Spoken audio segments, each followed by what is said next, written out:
Hello. Well, as I'm sure most, if not all of you know, a few days ago, James Earl Jones passed away. He was 93 years old, and he obviously left a big impact on me and various films I watched. You know, he was in The Sandlot, he was in Field of Dreams, which takes place in Iowa. Which I still have never gone to that baseball field. You know, it's still there to this day. They keep it up, and every so often, I think at least once a year or so, they have like a baseball game there with like the White Sox and stuff. So I remember a few years ago, Kevin Costner returned to that Iowa town and was at the baseball field, and that was really cool. Um, Obviously Tommy Lee Jones, no, James Earl Jones. He had an important role in that film. He was great. He was also in The Lion King. He was Mufasa, Simba's dad. Um, and this film that is 40 or 60 years old, Doctor Strangelove, or How I Learned to Stop Worrying and Love the Bomb. This was his first film. He obviously he was an accomplished theater actor.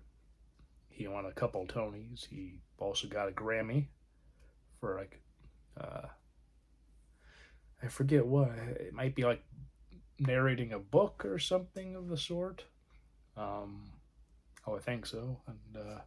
And of course, his voice was excellent. He was truly an amazing guy from everything I've seen of him in interviews and from what I've heard of people. He was just a great guy.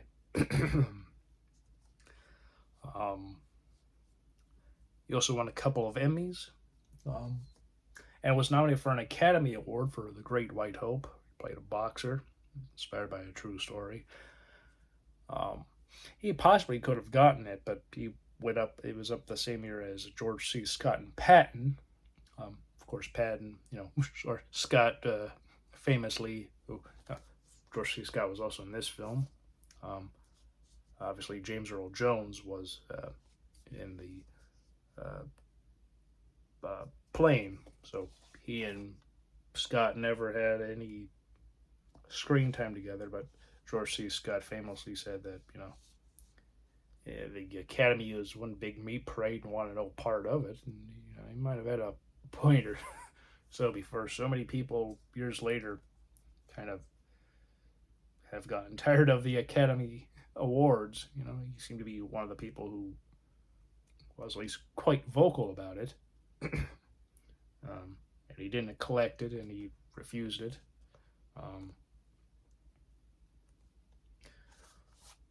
um, but his work in here are excellent.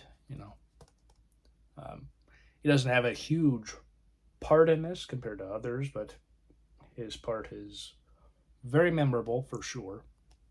You know, um, his role in this was excellent. Uh, you know, Truly an amazing uh, guy. And of course, he was the voice of Darth Vader in Star Wars. Of course, is the complete saga, and he played the part chronologically, episodes 3 through 6, um, in this set. And yeah, people like me, uh, fans of Star Wars, that's what we will forever remember him for. I mean, obviously, all the other films I've mentioned here and showed are all excellent. He's done an amazing job throughout his entire career, but Star Wars will probably be the one that, if anything, people will definitely know him for. Of course, he was never in the Darth Vader suit. That was David Prowse. But that voice is so amazing. His voice is iconic. and truly amazing. Just amazing. It's just fantastic. I mean, words can only say so much, but you really have to hear his voice to truly know and appreciate it. Um, it's just so great. Uh, just the performance he's able to give, and it's interesting in the original Star Wars and A New Hope now, and Empire Strikes Back. He in the theatrical cuts of those films, he never got credit because apparently he thought his contribution did not deserve a credit of any kind. Um, I would disagree, but that was his thoughts on the matter. Obviously, he got paid, so at the end of the day, it's not like he did it for free and then doesn't care if he got credit or not. He got paid, and but his work was truly amazing. And George Lucas always intended to replace the voice. Um, David Prowse is like very English and everything. It's just like that voice was just no offense to the guy himself, but that voice was just never going to truly terrify people the way he wanted Darth Vader to sound. Like especially in the original film, he wanted people to be like, "Whoa," whenever this guy spoke, and they were overall. So there you go. Successful in that regard. He originally George Lucas wanted Orson Welles, but he thought his voice was too recognizable, so he wanted someone's voice who you could recognize, but right off the bat, if you weren't super familiar with his work, perhaps you wouldn't know who he was or who was voicing Darth Vader.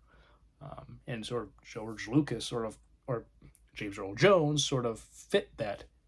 He was pretty well known, but compared to at that point in time in '77, you know,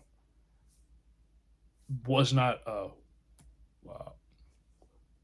like a household name like Orson Welles was. But you know, I'm glad James Earl Jones portrayed Darth Vader vocally because his performance was truly amazing. He got credit in Return of the Jedi, and but subsequent to like special editions and all the DVD and Blu-ray releases,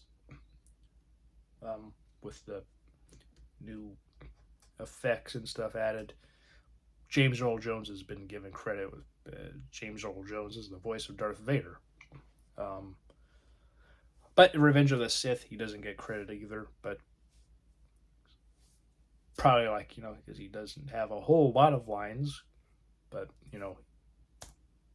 in that film. But Anakin becomes Darth Vader. Spoiler to everybody who's never seen Revenge of the Sith. Though then again, I think that is probably quite known that the prequels, obviously, it's how Obi-Wan and Anakin, they came across each other, and then how Anakin becomes Darth Vader, and what happens to the Jedi and all that. So yeah, not a big secret, but I guess you'll have to, if you've never seen the prequels, you might have to find out one day. I enjoy them, but not everybody is super thrilled. I would just say,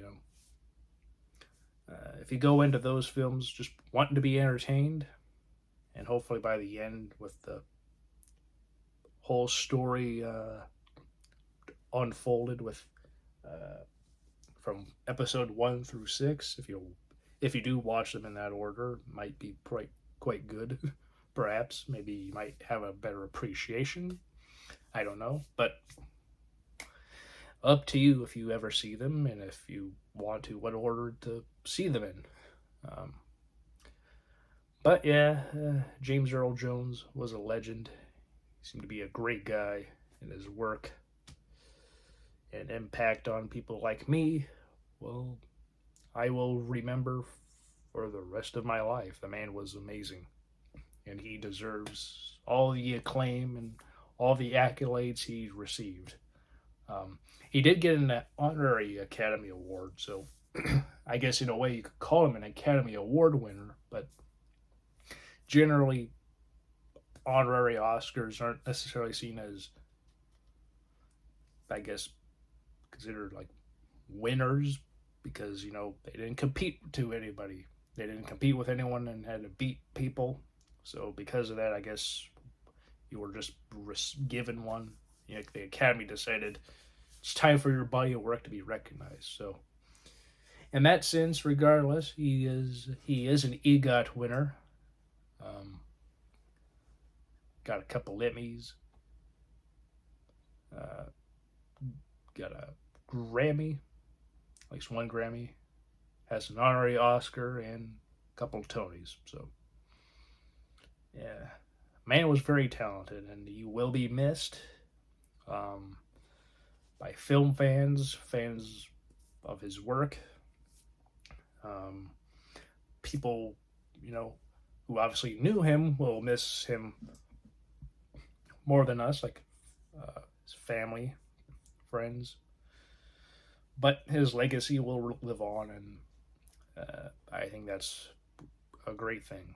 Um, I used to do these sort of like rest in peace videos to certain people that I really, whose work I really enjoyed, but after a while I kind of quit because it just got too sad and depressing and everything. And it's just like, so many just pass on and it sucks. Um, some lived long lives, like James Earl Jones. He was 93. Others pass away too soon from, you know, certain accidents, like car accidents, or some people have had addictions like drugs or alcohol. Some were sick for a while, like cancer or something of the sort. So that's unfortunate. But